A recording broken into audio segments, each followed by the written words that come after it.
So, after engine disassembly, you'll have the internal and external parts kind of separate. Most of the internal parts are either to be cleaned or replaced, but on the external parts, that's where you also have the option to paint and customize the look a bit. So to start, I'll clean everything first and get all the oil, grease, carbon and dirt off everything, so I can then see what I'm working with. I had it in rough sections of sort of the front of the engine, intake side of the engine, exhaust side of the engine, bottom of the engine and top of the engine.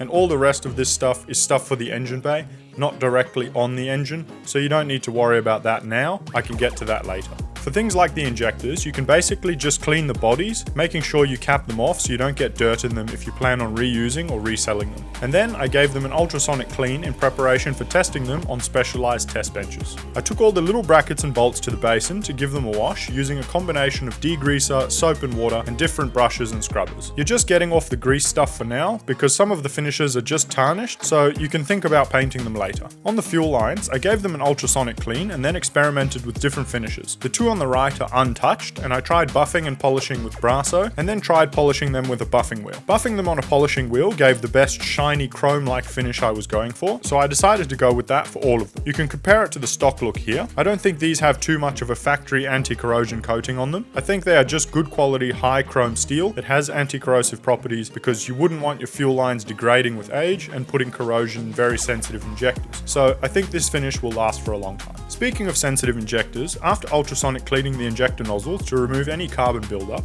I hooked them up to the test benches to see how they were looking and got 2 passes and 2 failed injectors. It's basically testing all the parameters of the injectors, like the injection quantity at low and high load, leak back, atomization, and things like that. There is allowable tolerances, and with 2 failing, I decided given the extent of the rebuild, it's better to just replace all the injectors with brand new ones, which you'll see later. This is the backside of the oil filter / oil cooler housing that was leaking coolant earlier in the project. So it looks like this was just a bad gasket with a bit of corrosion on the surface, and one of the O-rings for oil, which was seated a bit weirdly. So I took it all apart and kept track of all these little bits, which are just pressure control springs for various oil channels to and from the filter, so if it clogs, it can still let oil pass. My plan was basically just to check over everything, clean up its sealing surfaces, and replace all the sealing washers and gaskets. On the power steering pump, I took off the top part because the finish on it was just looking old and tired, so I wanted to paint the body and sandblast the top to refresh the aluminium. So just before we get to sandblasting and painting, you can see I've just picked out the bits I want to paint, and hopefully you can see how much cleaner some of the pipes and brackets are.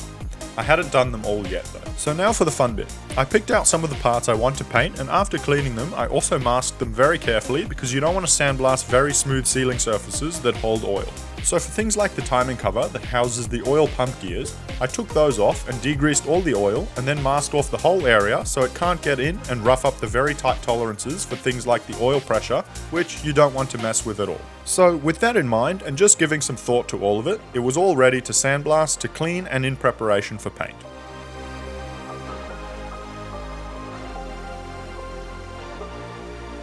With a brand new sandblasting cabinet assembled and all ready to go, I decided to go with a glass bead medium. It's just the right amount of abrasive, not too harsh and not too soft for these aluminium and metal finishes. I got it all poured in the cabinet and tested it out on some small brackets, just getting the pressure and nozzle right. It was great for getting corrosion and build-up off of all the surfaces I wanted to, and after testing on some smaller bits, it was time for the seriously satisfying part. So I'll cut the whir of the machine out and let you enjoy some of the highlights before getting to painting.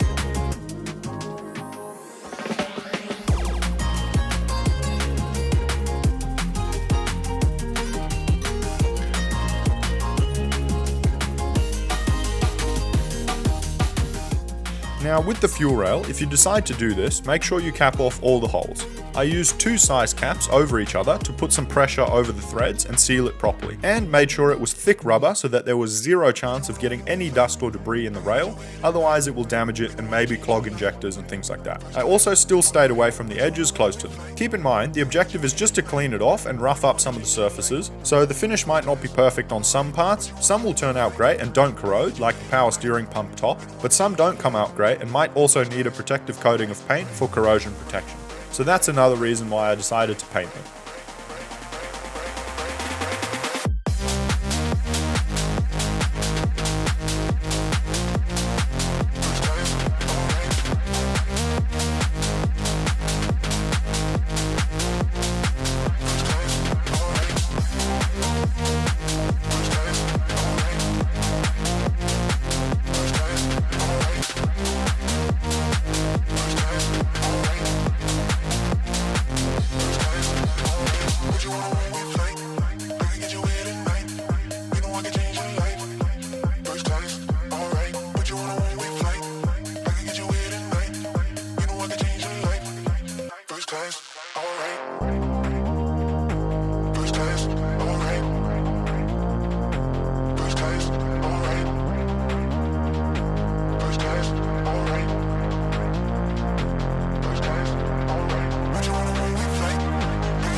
After that, you'll be left with a raw metal finish that, after a wipe down with isopropyl alcohol to get the dust off, will be ready for paint. I decided to go with a silver finish for most of the exterior parts to complement the natural colour of the unpainted aluminium parts. Some of the parts I went with more chrome finishes or black paint to highlight certain parts. I won't show everything, but I loved how it turned out, so wait until the end to see how it all comes together at reassembly.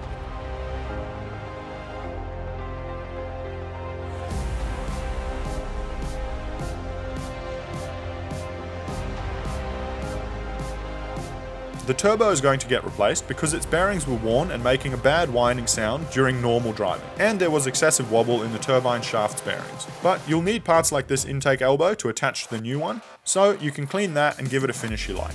On the exhaust manifold itself, they tend to get rusty as they are left uncoated from the factory and obviously get extremely hot. The extreme heat is known to warp these manifolds a bit, so sometimes you get exhaust leaks. So I'll be getting the face machined flat again and it will be settled for life. But before getting to the machining, I can't have that rusty look on a new engine, so into the sandblaster it goes. Now with this raw exposed steel, it will rust in no time, but with modern paint tech, you do get coatings that can withstand the extreme heats required. Some of the early ones had mixed reviews or people wouldn't cure them properly before full heat, so they might flake or peel. But if you do it properly and progressively cure it in an oven by increasing the temperature to 100, then let it cool fully, 200, then let it cool, and then 400, and then let it cool, then it's stuck on there, and once it gets the full heat of the exhaust, if you went with a good brand, it should be good to go. So I hung it up on a fence post outside and gave it a coating of a very high temperature, flame-proof header paint, made specifically for this. Just be aware that if you use an indoor oven, the missus might get a bit mad since it'll off-gas a little bit,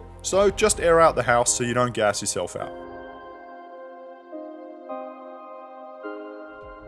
For the internal parts, like this backing plate for the timing cover that gets exposed to a lot of oil and heat inside the engine, I was considering not painting it, but there was actually some flakes in the paint around the coolant passages that I didn't want to corrode over time. So I removed the old paint entirely and started from scratch. You can see how it leaves a fresh new metal surface. I figured if the manufacturer painted it, then so can I. So with a paint rated for oil exposure, I did ultimately paint it. On the topic of internals, with the intake manifold, I decided not to paint that given the complexity, but on the inside of it, there was a lot of sooty carbon buildup to remove. I also did not want the oily carbon in the sandblaster, so that was out of the question. So the best way to clean that one was just to put it in a big ultrasonic cleaner bath with a degreaser, and give it a few cycles of 30-minute heated ultrasonic cleans, and it slowly just shakes all that dirt off and leaves it looking new again. Onto the valve cover. It is just a plastic one. I did want to paint it since it's just a boring black, but with all the channels for the breather, I didn't want any dust getting inside there that I can't clean out, so I just gave it a clean and scuff up by hand, and then masked off all the little seals and holes where I didn't want paint. I decided to go with a nice bright wrinkle red, inspired by the look of Ferrari engines. Now this one is a bit different from normal paint application because you actually put it on quite thick in the first coat, unlike most other paints where it's better to go with lighter coats and do more coats. Since it's meant to wrinkle up and give it its own texture, it needs a bit of volume to the paint. So I gave it a good first coat and then 1 or 2 more heavy coats, following the instructions.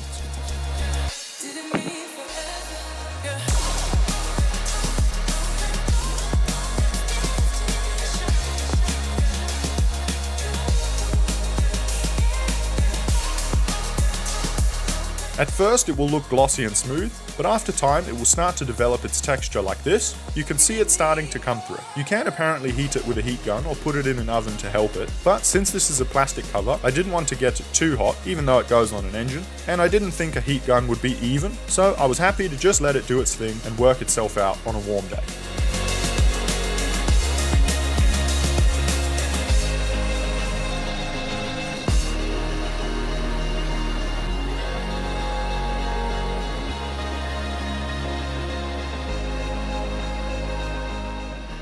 While we wait for that, on the theme of refreshing things, I thought I'd tackle the headlights, which had the typical faded look from sun exposure.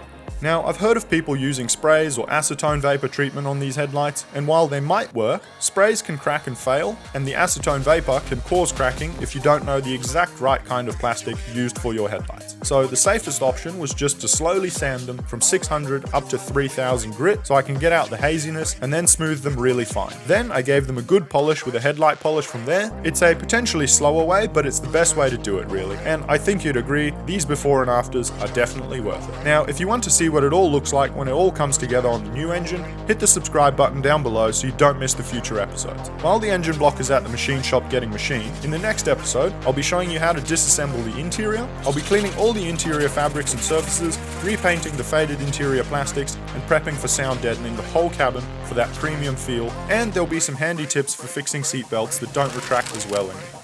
Thank you so much for watching, and I'll see you in the next video.